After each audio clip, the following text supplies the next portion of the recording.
आप में से बहुत से लोगों को ये बात पता नहीं होगी, इसके बारे में मैं बताना चाहता हूँ कि आप अक्सर सोचते होंगे कि ये दवाइयाँ यहाँ से कैसे आती है, इस डॉक्टर को ये कैसे पता होता है, ये कैसे होता है, ये सब कुछ। तो उसके लिए एक बहुत सी डीप एक बात है, मैं आपको बताना चाहता हूँ कि ना मार्केट में ना क्या होता है कि बहुत बड़ी फार्मास्यूटिकल कंपनी होती है, XYZ उसका नाम होता है, उसके नंबर के हिसाब से होती है, इंडिया में फर्स्ट नंबर पर, सेकंड ये सब होता है। तो उसका क्या होता है ना कि वो कंपनी होती है, ठीक है। फिर उसका क्या होता है कि एक डेपो होता है, उसको हम बेस बोलते हैं। वहाँ पे क्या होता है कि उस कंपनी की प्रोडक्ट वहाँ पे आती है, ठीक है, वहाँ पे स्टोर होती है, उसको हम डेपो बोलते हैं। वो पर्टिकुलर जो स्टेट होते हैं उसके हिसाब से होती है, उसकी पर्टिकुलर स्पेस होती है, वहाँ से माल सब जगह पे डिस्ट्रीब्यूट होता है। फिर वहाँ से क्या होता है कि आपने देखा होगा कि आपके शहर में अलग अलग और डिस्ट्रीब्यूटर होते हैं, फार्मास्यूटिकल डिस्ट्रीब्यूटर होते हैं, फार्मा की एजेंसी होती है, जो बहुत बड़ी शॉप होती है, ठीक है।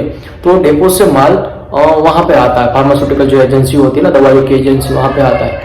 फिर वहाँ से क्या होता है कि वहाँ से जो माल होता है ना वो लिक्विडेड होता है और वहाँ से मेडिकल में जाता है और मेडिकल से डॉक्टर प्रिस्क्राइब करता है। लेकिन अब ये तो बात हो गई कि दवा कहाँ से आती है, कहाँ पे होती है, स्टोर होती है, कहाँ से डिस्ट्रीब्यूट होती है। अगर इसके बारे में मैं आपसे डीप में बात करूं कि क्या होता है कि जो कंपनी होती है ना उसके पर्टिकुलर उसमें ना एम्प्लॉय होते हैं जिसको बोलते हैं MR, जिसका नाम है मेडिकल रिप्रेजेंटेटिव, ठीक है, मेडिकल रिप्रेजेंटेटिव। तो उसमें क्या होता है कि जो वो पर्टिकुलर कंपनी ने वो पर्टिकुलर स्टेट से, सिटी से कुछ बंदे हायर किए होते हैं, ठीक है, वो ग्रेजुएट होके वैसे कोई भी स्टेट में, कोई भी फील्ड में से।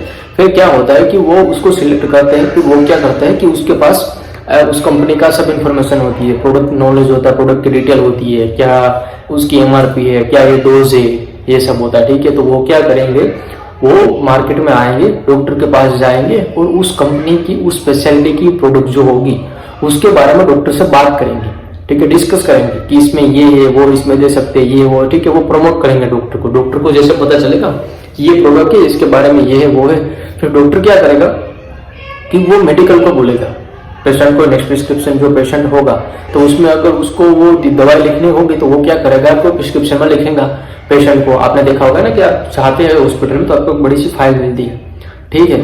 तो वो डॉक्टर ना उसमें वो लिखेगा कि आपको ये दवाई लेनी है, तो वो मेडिकल में जाएगा, ठीक है, और मेडिकल में जाएगा, मेडिकल के पास दवाई होगी तो ठीक है, वरना नहीं होगी तो वो क्या करेगा, एजेंसी को ऑर्डर देगा। मैंने आपको जैसा बताया ना, एजेंसी को ऑर्डर देगा।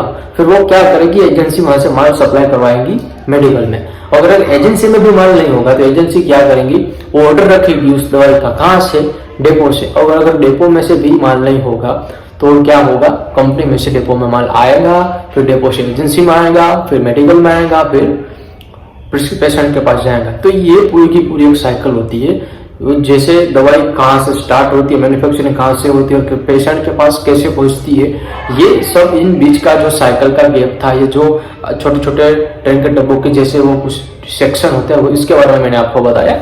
ये सब ऐसे होता है। और जो मेडिकल रिप्रेजेंटेटिव होते हैं उसकी जॉब क्या होती है कि डेली उस कंपनी की एक पॉलिसी होती है कि आपको इस डेली के 10, 12 या 14 डॉक्टर को मिलना होता है, वहां पे जाना होता है।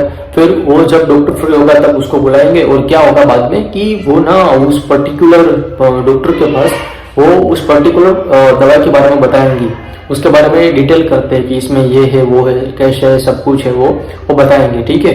और डॉक्टर को वो दवा के बारे में पता चलेगा। फिर डॉक्टर को ऐसे होगा, कंफर्टेबल होगा कि चलो मैं आपसे सहमत हूँ, एग्री हूँ और आपको लिखूंगा मैं आपकी दवाइयाँ। तो उस हिसाब से हो, तो उस हिसाब से क्या होगा कि जो मेडिकल रिप्रेजेंटेटिव है उसकी सैलरी भी आएगी उससे, और उस क्या होगा कि उस ऊपर से कंपनी का भी प्रॉफिट होगा और डॉक्टर का भी बिजनेस चलेगा। तो ये सब कुछ ना एक दूसरे के साथ कनेक्टेड है, एक साइकिल है, पूरा का पूरा लूप है कि वहां से माल आएगा, यहाँ तक माल जाएगा, यहाँ से न्यू प्रिस्क्रिप्शन आएगा, अगर यहाँ से माल नहीं होगा तो फिर रिवर्स साइकिल चलेंगी, और ऐसा सब होता है इस फील्ड में। तो दवाई मार्केट के बारे में मैंने आपको जो बताया, क्योंकि मैं भी एक रिप्रेजेंटेटिव हूँ और मेरे को मन हुआ तो मैंने आपसे ये बात शेयर की।